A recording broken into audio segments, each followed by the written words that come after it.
June 11వ తేదీన మనకు అతిపెద్ద పౌర్ణమి రాబోతుంది. ఇదేంటంటేనండి చాలా శక్తివంతమైన పౌర్ణమి. ఈ పౌర్ణమి రోజున ఎవరైతే లవంగాలతో ఇలా చేసుకుంటారో అలాంటి వాళ్ళ యొక్క సుడి తిరిగిపోయి వారికి లక్షలు కాదు కోట్లు వచ్చి పడతాయి. ఇక తిరుగుండదని చెప్పొచ్చు. పట్టిందల్లా బంగారం అవుతుందన్నమాట. పౌర్ణమి ఏంటంటే గనకనండి చాలా పవర్ఫుల్. ఎందుకంటే లక్ష్మీదేవికి చాలా ఇష్టం అనమాట. ఈ పౌర్ణమి రోజున లవంగాల పరిహారం అనేది చాలా శ్రేయస్కరం అని చెప్పొచ్చు. లవంగాలు సుగంధ ద్రవ్యాల్లో ఒకటిగా భావిస్తారు కాబట్టి లవంగాలతో ఏది చేసుకున్నా కానీ బాగా కలిసి వస్తుందని ఒక నమ్మకం. అందుకే మన ఇంట్లో ఉండే లవంగాలు తీసేసుకొని ఇప్పుడు చెప్పే విధంగా ఈ పరిహారం చేసేసుకోండి, సరిపోతుంది. ఎలా చేయాలో తెలుసుకునే ముందు ఒక చిన్న రిక్వెస్ట్ అండి, వీడియోని పూర్తిగా చూడండి, నచ్చితే లైక్ చేయండి, కొత్తగా చూస్తున్నట్టయితే సబ్స్క్రైబ్ చేసుకోండి. నార్మల్గా ఏంటంటే కనుక మనకండి పౌర్ణమి ఏంటంటే లక్ష్మీదేవికి చాలా ఇష్టం అండి. పౌర్ణమి రోజున ఏంటంటే మనకు భూమి మీదే లక్ష్మీదేవి సంచరిస్తూ ఉంటుంది కాబట్టి కొన్ని నియమాలను ఖచ్చితంగా ఆచరించాలి. మీ దగ్గర ఎంత స్తోమత లేకపోయినా సరేనండి, ఆవునేతితో ఏంటంటే కనుక దీపం పెట్టండి. అలా పెడితే ఏంటంటే లక్ష్మీదేవి మీ ఇంట్లోకి ప్రవేశిస్తుంది. అలానే కాకుండా ఈరోజు ఉదయాన్నే లేచి ఇంటిని శుభ్రం చేసుకుని ఇంట్లో పసుపు నీళ్లు చల్లుకోండి. ఆ తర్వాత స్నానం చేయండి. స్నానం చేసే నీటిలో ఖచ్చితంగా పసుపు కానీ ఉప్పుని కానీ కలుపుకొని స్నానం చేస్తే చాలా మంచిది. లేదంటే వేపాకు రెబ్బలు కూడా కలుపుకొని స్నానం చేయటం వల్ల మంచి ఫలితాలు ఉంటాయన్నమాట. ఇలా స్నానం చేసేసిన తర్వాత ఏంటంటే ఉతికిన వస్త్రాలు ధరించండి. నల్లటి వస్త్రాలను మనం ధరించకూడదు. నలుపు ధరిస్తే ఏమవుతుందంటే గనక లక్ష్మీదేవి ఆగ్రహానికి మనం గురవుతాము. కాబట్టి మనకు నలుపు అసలు పౌర్ణమి కావచ్చు, అమావాస్య కావచ్చు ధరించకూడదండి. అలా ధరిస్తే మనకు చెడు జరుగుతుందని ఒక నమ్మకం కాబట్టి అలా ధరించకండి. ఇక ఆ తర్వాత ఏంటంటే ఈ విధంగా చేసేసుకున్న తర్వాత మీరు లక్ష్మీదేవి పటం ముందు చక్కగా ఏంటంటే కనుక ఇలా ఆవునేతితో దీపం పెట్టుకోండి. లేదంటే శివపార్వతుల పటం ముందైనా సరే మనము ఆవునేతితో దీపం పెడితే చాలా మంచిదండి. ఏంటంటే లక్ష్మీదేవి భూమిపైనే సంచరిస్తూ ఉంటుందని మనకు పురాణాలలోనే చెప్పబడుతుందన్నమాట. ఎవరైతే నిష్ట నియమాలతో అంటే లక్ష్మీదేవిని పూజించడం ఆరాధించడం చేస్తారో అలాంటి వాళ్ళ ఇంట్లోకి ఏంటంటే గనక ఆ తల్లి కనకవర్షాన్ని కురిపిస్తుందని చెప్పడం జరుగుతుంది. ధన సమస్యలు పూర్తిగా తొలగిపోయి రుణబాధల నుంచి మీకు విముక్తి కలుగుతుంది కాబట్టి చేసుకోండి. ఇక ఆ తర్వాత ఏంటంటే గనక లవంగాలను తీసేసుకొని ఇప్పుడు చెప్పే విధంగా ఈ చిన్న పరిహారం గనక మీరు ఆచరించినట్టయితే మీ సుడి తిరిగినట్టే అండి. ఇక మీ జీవితం మారిపోయినట్టే, మీ దరిద్రం అంతా కూడా పోయినట్టే అని చెప్పొచ్చు. అందుకే ఏం చేయండి అంటే గనక లవంగాలు మీ అందరికి అందుబాటులో ఉంటాయి, దొరుకుతూ ఉంటాయి కాబట్టి లవంగాలను తీసుకోండి. లవంగాలు ఏంటంటే కనుకనండి మనం పరిహారం కోసం తీసుకుంటాం కదా, వాటికి ఏంటంటే పువ్వు ఉండాలండి. పువ్వు లేకపోతే ఏంటంటే వేస్ట్ అయిపోతాయి కదా. లవంగాలు ఏంటంటే పనిచేయవన్నమాట పరిహారానికి. అందుకే పువ్వు ఉండే లవంగాలను మాత్రమే తీసుకోండి. ఇలా తీసేసుకున్న తర్వాత ఈ విధంగా పరిహారం చేయండి. అంటే మీకు పడుకుంటే చెడుకలలు వస్తున్నాయి, దానివల్ల మేము చాలా సఫర్ అయిపోతున్నాం, ఏం చెయ్యాలో అర్థం కావటం లేదండి, ఇబ్బంది పడిపోతున్నాం అనుకుంటారు కదా. అలాంటి వాళ్ళు పౌర్ణమి రోజున మర్చిపోకుండా రాత్రి పడుకునేటప్పుడు అంటే ఈ పరిహారం చేసుకోవటం వల్ల మంచి ఫలితం ఉంటుందని పురాణాలలోనే చెప్పబడుతుందన్నమాట. శాస్త్రాల ప్రకారం ఏంటంటే కనుకనండి ఒక రకంగా చెప్పాలంటే పౌర్ణమి రోజున ఎవరైతే ఇలా లవంగాల పరిహారం చేస్తారో అలాంటి వాళ్ళ యొక్క సుడి తిరిగిపోతుందన్నమాట. ఎందుకంటే చెడు కళల నుంచి విముక్తి కలుగుతుంది. కళలు అనేవి రావండి. కళలు అనేవి ఏంటంటే కనుక శాశ్వతంగా అండి మీ నుంచి దూరం అయిపోతాయి. ముఖ్యంగా చెడు కళలు.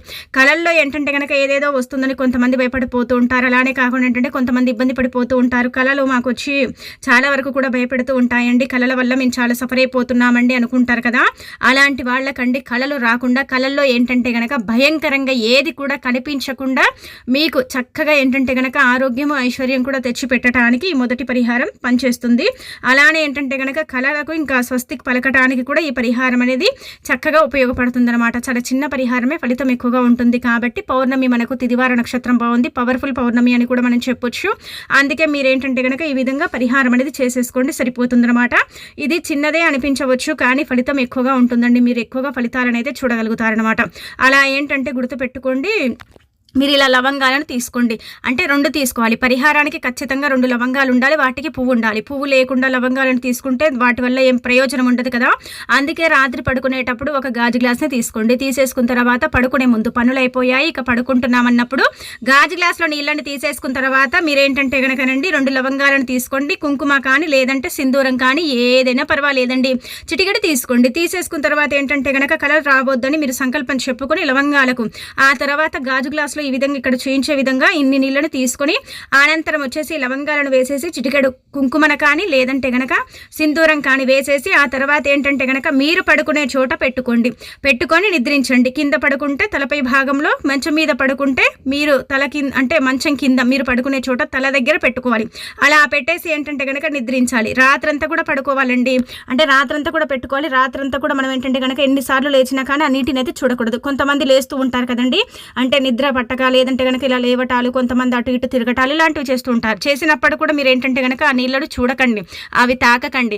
నైట్ పెడతారు కదా పడుకునే ముందు, తెల్లారిన తర్వాత లేస్తారు కదా, లేచినప్పుడు మాత్రమే ఆ నీటిని తీసేసి బయట పడబోయండి. తొక్కని ప్రదేశంలో పొయ్యండి, తొక్కే ప్రదేశంలో పొయ్యకండి. ఎందుకంటే రాత్రంతా కూడా పెట్టాం కాబట్టి ఏదైతే చెడు ఉంటుందో దాని నుంచి మనకు విముక్తి కలుగుతుంది. చెడంతా కూడా తొలగిపోయి మనకు అద్భుతమైన ఫలితం అయితే రావటం మన కళ్ళతో మనం చూడగలుగుతామని చెప్పొచ్చు. ఇక కళలు అనేవి ఏంటంటే కనుకనండి రాకుండా ఉండటానికి ఇది చక్కగా పనిచేసే పరిహారం కాబట్టి ఈ విధంగా మీరు ఈ పరిహారం అనేది చేసుకోండి. చిన్నదే, ఇంకా కళలు అనేవి రావు. ఈ పరిహారం చేసిన తర్వాత కళలన్నీ కూడా ఆగిపోతాయండి. కళల నుంచి మీరు ఎంత సఫర్ అయిపోయారో ఆ కళలకు ఏంటంటే కనుక ఇంకా ముగింపు పలికినట్టే అని చెప్పొచ్చు. ఇలా ఈ రోజున ఈ ఒక్క రోజు అండి ఈ విధంగా ఏంటంటే కనుక పరిహారం చేయండి, తప్పకుండా మంచి మేలు చేకూరుతుందన్నమాట. అద్భుతాలనంటే అద్భుతాలను చూస్తారనమాట. రాత్రికి రాత్రి మీ జీవితం మారిపోతుంది. మీరు పట్టిందల్లా బంగారం అవుతుంది, మీకు తిరుగుండదనమాట. కళలు అనేవి ఏంటంటే చాలా మందికి భయంకరంగా వస్తాయి. కొంతమందికి ఏంటంటే కళలు వచ్చిన కళే అంటే వెంటనే కలుస్తుంది. అది వచ్చిన 2-3 రోజులకే ఏదో ఒక రకంగా ఏంటంటే ఇబ్బంది కలుగుతూ ఉంటుంది. చాలా బాధపడిపోతాం, ఏం చేయాలో అర్థం కాదు. ఎవరికి చెప్పుకోవాలో కూడా కొన్ని సార్లు ఏంటంటే కనుక తెలియదు కదండి. తెలియక కూడా ఏంటంటే మనము బాధపడిపోతాం కదా. అలాంటి వాళ్ళు ఈ విధంగా చిన్న పరిహారం చేసుకుంటే రాత్రికి రాత్రి కళలకు పులి స్టాప్ పడిపోతుంది అనమాట. అంటే కళలు వస్తే మంచిదే అండి. మంచి కళలు వచ్చాయి అనుకోండి, మంచి జరుగుతుంది. అదే చెడు కళలు వస్తే అవి చెడు జరుగుతాయి. ఆ చెడు కళల వల్ల మనం సఫర్ అయిపోతాం, ఆ చెడు కళల వల్ల మనం ఇబ్బంది పడిపోతాం కదా. అలా కాకుండా ఉండటానికి ఏంటంటే కనుక ఈ పరిహారం అనేది పర్ఫెక్ట్గా పనిచేస్తుందండి. చాలా మంచి రిజల్ట్ అయితే తెచ్చి పెడుతుంది అనమాట. ఇంకా మీరు ఏంటంటే ఆశ్చర్యపోతారనమాట, మాకు ఇంతలా ఫలితం వచ్చిందా, అసలు మేమైతే చాలా సఫర్ అయ్యామండి, మేమైతే యంత్రాలు వేయించుకున్నాం, మంత్రాలు వేయించుకున్నాం, అయినప్పుడు కూడా తగ్గలేదండి, చాలా ఇబ్బంది పడిపోయామండి అనుకుంటారు కదా. అలాంటి వాళ్ళకి ఏంటంటే కనుక చక్కగా విముక్తి కలిగించుకోవటానికి ఉపయోగపడే పరిహారం, చాలా చిన్న పరిహారం కాబట్టి ప్రయత్నించండి. తప్పకుండా ఫలితం ఉంటుంది, ఉండదని మనం చెప్పట్లేదు, ఉంటుంది తప్పకుండా. మీరైతే రిజల్ట్ని చూస్తారనమాట. రిజల్ట్ని చూసేసి ఆశ్చర్యపోతారు. ఎందుకంటే పౌర్ణమి రోజున ఇది రాత్రి పడుకునేటప్పుడు మాత్రమే చెయ్యండి. చిన్నపిల్లలు కావచ్చు, పెద్దవారు కావచ్చు, ఇంట్లో యజమానిరాలు ఎవరైనా పర్వాలేదండి. మన పిల్లలు కూడా చేసుకోవచ్చండి, కానీ ఎవరిది వారు సపరేట్ చేసుకోవాలి. అన్ని కలిపి మాత్రం చెయ్యకూడదు. అంటే ఇప్పుడు 2-3 ఉంటే 2-3 మీ మంచం మీదనే పడుకుంటామండి అని అలా ఒకటే గ్లాస్ పెట్టకండి. ఎవరిది వారికి సపరేట్గా పెట్టండి. ఎవరికి ఏ కళలు వస్తాయో మనకు తెలియదు కదా. ఏ కళల వల్ల మీరు సఫర్ అయిపోతున్నారో మనకు తెలియదు. కొంతమందికి ఏంటంటే కనుక భూతపేత పిశాసాల కళలు వస్తే, కొంతమందికి ఏంటంటే కనుక రండి నార్మల్గా ఏదో వచ్చినట్టు, మీద కూర్చున్నట్టు, గొంతు నమిలినట్టు, లేదంటే కనుక ఆ కళ వల్ల కొంచెం సఫర్ అయినట్టు ఇలా వస్తూ ఉంటాయి. ఒక్కొక్కరికి ఒక్కొక్క రకంగా కళలు వస్తాయి. కొంతమందికి భయంకరంగా, కొంతమందికి నార్మల్గా ఇలా వస్తూ ఉంటాయి కదా.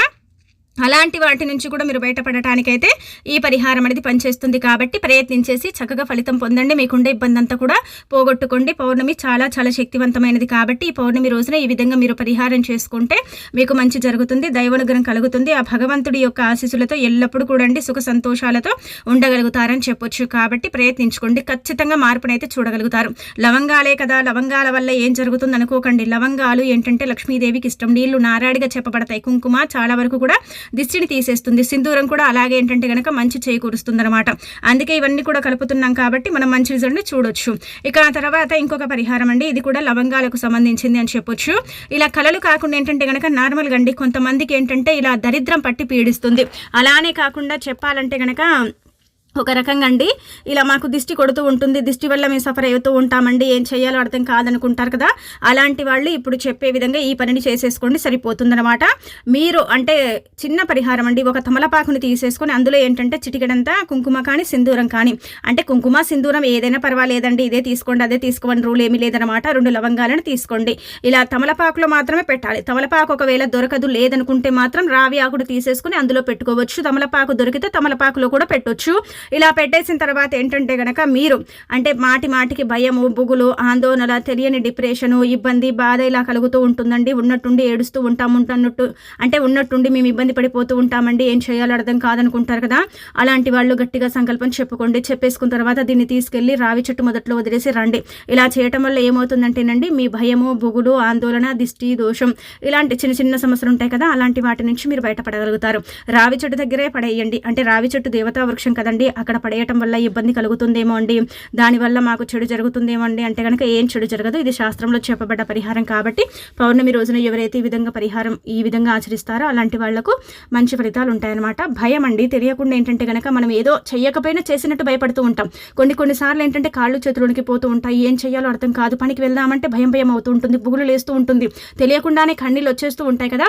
ఇలా ఏంటంటే ఏదైనా ఆవహించినప్పుడు ఇలా జరుగుతూ ఉంటుందండి. అది పోగొట్టుకోవటానికి ఈ తమలపాకు అలానే కాకుండా లవంగాలు, కుంకుమ కానీ, సింధూరం కానీ చక్కగా పనిచేస్తుందన్నమాట. చాలా చిన్న పరిహారమే కాబట్టి ఆచరించుకోండి. తప్పకుండా మీరైతే మార్పుని చూడగలుగుతారని చెప్పొచ్చు.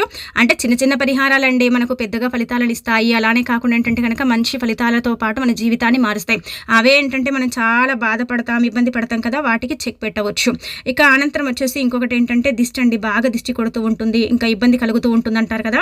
అలాంటి వాళ్ళు ఒక నిమ్మకాయని తీసుకొని ఇలా 4 భాగాలుగా కట్ చేసి అందులో ముందుగా ఒక స్పూన్ అంత రాళ్ళ ఉప్పు పోసేసి ఒక లవంగాన్ని గుచ్చి, అంటే 1 కానీ 2 కానీ లవంగాలను గుచ్చి అందులో కుంకుమని 1/2 స్పూన్ పోసేసి ఆ తర్వాత ఏంటంటే కనుక ఆ నిమ్మకాయనండి ఒక పేపర్లో పెట్టి తల చుట్టూగా 11 సార్లు తిప్పి దిష్టి అంతా కూడా పోవాలి, మంచి జరగాలి, అద్భుతమైన ఫలితాలు రావాలి, మా జీవితం మారిపోయి మాకంతా కూడా అంటే మంచి చేకూరాలి, ఇక మా దగ్గరికి చెడు అనేది రాకూడదు, మాకు ఇబ్బంది అనేది కలగకూడదు అనేసి సంకల్పం చెప్పుకోండి.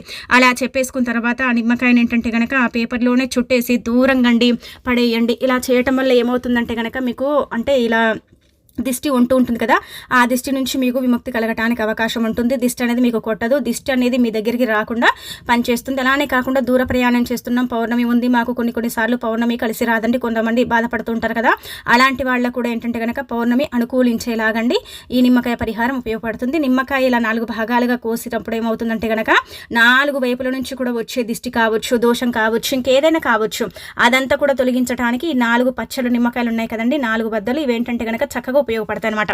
ఈ 4 ముక్కల ఈ నిమ్మకాయలు ఏంటంటే కనుక నలువైపుల నుంచి మనని అంటే అటాక్ అయ్యే కొన్ని దుష్ట శక్తులు కావచ్చు, లేదంటే కనుక దిష్టి దోషం ఇలాంటివి ఉంటూ ఉంటాయి కదా, అలాంటి వాటి నుంచి విముక్తి కలిగించడానికి ఉపయోగపడతాయని మనకు పురాణాలలో చెప్పబడుతుంది. కాబట్టి ఆచరించేసి ఫలితం పొందండి. అలానే కాకుండా మీకుండే ఇబ్బంది అంతా కూడా పోగొట్టుకోండి, చాలా మంచి రిజల్ట్ వస్తుందన్నమాట. మీరే ఆశ్చర్యపోతారు, ఆశ్చర్యానికి గురవుతారు. కాబట్టి పరిపూర్ణ నమ్మకంతో చెయ్యండి. ఇప్పుడు చెప్పుకున్న పరిహారాలన్నీ కూడా ఏంటంటే కనుక పరిహార శాస్త్రంలో చెప్పబడ్డవి, అత్యంత శక్తివంతమైనవి, చాలా పవర్ఫుల్ అని చెప్పొచ్చు. వీటి వల్ల ఏంటంటేనండి 99% మంచి మేలు చేకూరుతుంది. అలానే కాకుండా మనం ఏంటంటే ఫలితాలను కూడా ఎక్కువగా పొందవచ్చు. కొంతమంది ఏంటంటే కనుక పరిహారం చేస్తే ఫలితం వస్తుందో రాదో, దానివల్ల ప్రయోజనం ఉంటుందో లేదో అని ఇబ్బంది పడతారు. అలా కాదు, దీనివల్ల తప్పనిసరిగా మీకు ఏంటంటే కనుక మంచి చేకూరుతుంది, మంచి జరుగుతుంది. అన్నీ కూడా పడేసేటివే కాబట్టి మనం చెప్పుకున్న పరిహారాలకైతే 6 లవంగాలు అయితే సరిపోతాయి. అలానే కుంకుమనే ఎక్కువ పడుతుంది. ఇంకా తర్వాత మనకేం అవసరం లేదు కదండి, చాలా మంచి ఫలితాలే కదా, మంచి ఫలితాలను పొందవచ్చు. పరిహారం ఈజీగా ఉందన్నమాట, చేసేసుకోవచ్చు. ఇలా చేసేసుకొని ఫలితం పొందండి. ఇక ఆ తర్వాత ఏంటంటే పౌర్ణమి కదా, ఖచ్చితంగా అండి పౌర్ణమి రోజు ఎంత లేని వారని సరేనండి యాలకులతో ఏంటంటే కనుక పరిహారం చేస్తారండి. యాలకులు లక్ష్మీదేవికి చాలా ఇష్టం, అమ్మవారి రూపం, ధనాన్ని ఆకర్షిస్తాయి, మనకేంటంటే కనుక ఇబ్బంది అనేవి లేకుండా చేస్తాయన్నమాట. యాలకులతో ఏ పరిహారం చేసుకున్నా కానీ బాగా కలిసి వస్తుందని ఒక నమ్మకం. అందుకే మన ఇళ్లలో యాలకులు ఉంటాయి కదా, అలాంటి యాలకులను 5 తీసుకోండి. 5 యాలకులు మనకేంటంటే కనుక అదృష్టాన్ని తెచ్చి పెడతాయి. 5 యాలకుల వల్ల మన సుడి తిరిగిపోయి మనకంతా కూడా మంచి చేకూరుతుందన్నమాట. లక్ష్మీదేవి అనుగ్రహం లేదని చాలా మంది బాధపడిపోవటం, ఇబ్బంది పడిపోవటం, ఎంత చేసుకున్నా కానీ లక్ష్మీదేవి అనుగ్రహం కలగదండి, మాకు లక్ష్మీదేవి అనుగ్రహమే లేదండి అని బాధపడతారండి కొంతమంది.